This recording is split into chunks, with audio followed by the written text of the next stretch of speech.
Bonjour à tous et bienvenue sur les Chroniques du Camino. Donc on est toujours le dimanche 16 août. C'est l'épilogue. C'est l'épilogue, voilà. Et on voulait vous proposer un petit bilan de ce qu'on a vécu sur le Camino del Norte depuis le 7 août qu'on est parti jusqu'aujourd'hui le 16 août. Donc une dizaine de jours. On a vécu des superbes moments avec des super paysages. Mais pour commencer, je voulais vous dire déjà qu'on est devant l'entrée du Guggenheim. Et c'est le chat que vous voyez derrière qui trône devant l'entrée du Guggenheim. Alors c'est un chat tout fleuri, effectivement, magnifique. Et pour conclure, on vous proposera quelques images du Guggenheim filmées et en chanson. Alors pour faire un bilan un peu de ce qu'on a vécu sur ce Guggenheim, un bilan chiffré d'abord, c'est pas loin de 250 km, même voire plus. Sur ces 10 jours, avec donc une moyenne d'environ 25 km par jour, un dénivelé qui frôle les 6000 mètres, donc ça c'était une surprise pour nous parce qu'on s'attendait quand même à quelque chose d'inférieur. Ceci étant, on a vraiment été surpris par de très beaux paysages. On a pris vraiment beaucoup de plaisir à faire ce Camino, à tel point qu'on est en train d'imaginer la suite, voire de le refaire depuis Bayonne jusqu'à Compostelle. Alors, on fera ça en 2021 pour une raison, c'est que, comme vous le savez, cette année, les albergues municipales sont fermées jusqu'en 2021.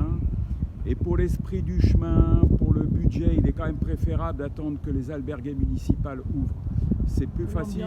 Voilà, pour l'ambiance, c'est plus facile pour trouver d'une part des logements. On a pas mal galéré là-dessus cette année. Mais bon, quand je dis galérer, on était aussi très heureux de rechercher un logement. Voilà, c'était un peu le piment. C'était l'aventure. C'était l'aventure, c'était le piment de cette aventure cette année. Alors, elle se termine par comme je l'ai dit ce matin, une légère blessure de Maryse. Mais c'est pas grave. Voilà, on a eu quelques messages. Alors rien de grave, c'est une tendinite. On préfère stopper à une journée de la fin. Voilà. Ceci étant, il est préférable de le faire maintenant plutôt que l'état de cette tendinite s'aggrave.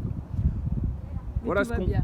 Je suis en train de me promener dans Bilbao, voilà. Ça va tranquillement. Alors, il y a eu des points forts dans cette aventure. Le premier point fort, ça a été Guetaria, ce joli petit port de pêche. Magnifique, vraiment, où on a retrouvé une ambiance un peu d'antan où ces jeunes enfants sautent dans le port. À côté des gros bateaux, s'amusent dans l'eau. C'était vraiment pour nous un cliché formidable de voir que c'était encore possible. Oui. Voilà, de sauter dans un port pour s'amuser, de remonter sur les amarres de bateaux. Vraiment génial. Il y a cette simplicité-là voilà. En Espagne qu'on trouve un petit peu au coin de la rue, comme ça, et qui pour nous, petits Français, c'est vraiment un peu estompé, quoi. Ouais, voilà. C'est surprenant. Et c'est joli. Voilà, c'était très joli. Moi, je garde une vraiment belle aventure de ce cliché-là de ces enfants dans le port. Ensuite, on a eu Bilbao, bien sûr, c'est une ville magnifique avec sa promenade, le chemin de Compostelle qui a la chance de longer toute la Ria de Bilbao jusqu'à pratiquement Portugalete et qui nous a aussi très agréablement surpris. Très belle ville avec son transborder qui permet aux pèlerins de traverser le fleuve. Et donc c'est le chemin qui passe à travers le transborder, ça aussi ça nous a beaucoup attiré. Et puis ensuite on a été à Deba, joli port de pêche et très belle plage. On a été à Guernica, la ville de la paix, je ne sais pas si vous vous souvenez, qui symbolise la paix avec le tableau de Picasso. Et puis ensuite on a rejoint Laredo, qui est un fameux port de pêche aussi magnifique. Alors, toute cette côte atlantique basque qui est jonchée de petits ports de pêche. Alors quand je parle basque, Laredo c'est quand même en Cantabrie, oui, mais bon, je vais faire une généralité. Mais c'est une très belle côte. Voilà, c'est une très belle côte qui nous offre des paysages magnifiques, des gens somptueux.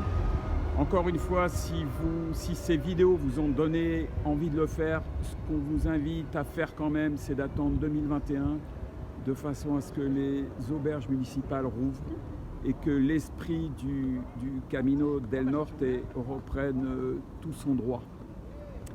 Voilà ce qu'on voulait vous dire. On est en pleine forme. On vous embrasse. On vous embrasse. Très, très fort. On ne vous oublie pas.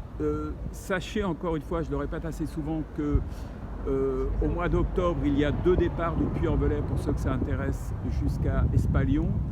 Je vous mettrai les liens en dessous de cette vidéo et sur YouTube et sur Facebook. Voilà, portez-vous bien.